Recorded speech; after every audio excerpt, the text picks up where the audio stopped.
जय श्री राधे कृष्णा। आप सभी का आपके अपने YouTube चैनल पर स्वागत है। आज की इस वीडियो में हम पौष पुत्रदा एकादशी व्रत कथा का श्रवण करने जा रहे हैं। एक बार की बात है, महाराज युधिष्ठिर ने भगवान श्री कृष्ण से पूछा, हे भगवान, आपने शुक्ला एकादशी का महात्म्य बताकर बड़ी कृपा की। अब कृपा करके यह बतलाए कि पौष शुक्ल एकादशी का क्या नाम है और उसकी विधि क्या है, उसमें कौन से देवता का पूजन किया जाता है। भक्त वत्सल भगवान श्री कृष्ण बोले, हे महाराज, इस एकादशी का नाम पुत्रदा एकादशी है। इसमें भी नारायण भगवान की पूजा की जाती है। इस चर और अचर संसार में पुत्रदा एकादशी के व्रत के समान दूसरा कोई व्रत नहीं है। इसके पुण्य से मनुष्य तपस्वी, विद्वान और पुत्रवान होता है। इसकी कथा मैं तुमसे कहता हूँ, ध्यान पूर्वक सुनो। भद्रावती नाम की एक नगरी में सुकेतुमान नाम एक राजा राज्य करता था। उसका कोई पुत्र नहीं था। उसकी पत्नी का नाम शैव्य था।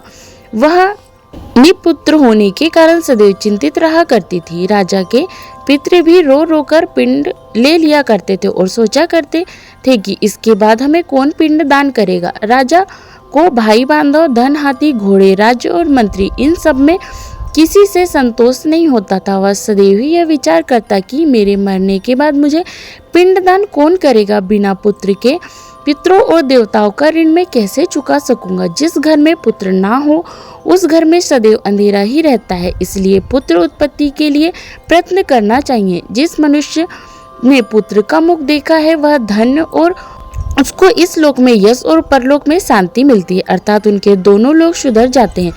पूर्व जन्म के कर्म से ही इस जन्म में पुत्र, धन आदि प्राप्त होते हैं। राजा इस प्रकार दिन रात चिंता में लगा रहता था। एक समय तो राजा ने अपने शरीर को त्याग देने का ही निश्चय कर लिया, परंतु आत्मघाती को महान पाप समझकर उसने ऐसा नहीं किया।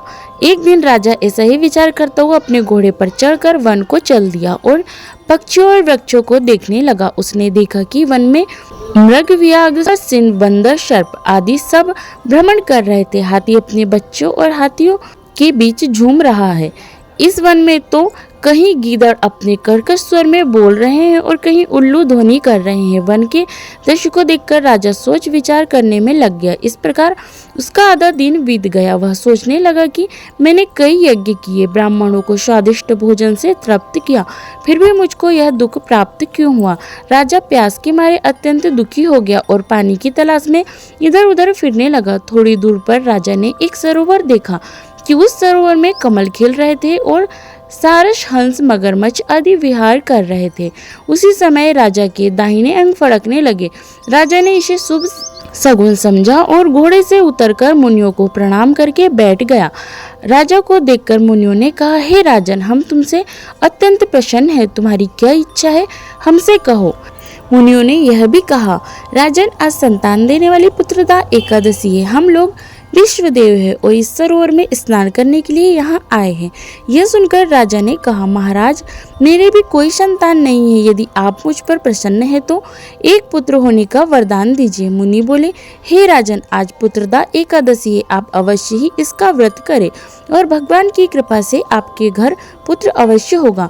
मुनि के वचन को सुनकर राजा ने उस दिन एकादशी का व्रत किया और द्वादशी को उसका पारण किया। इसके पश्चात वह मुनियों को प्रणाम करके अपने महल में वापस आ गया। कुछ समय बीतने के बाद रानी ने गर्भ धारण किया और 9 महीने के पश्चात उसके घर एक पुत्र हुआ।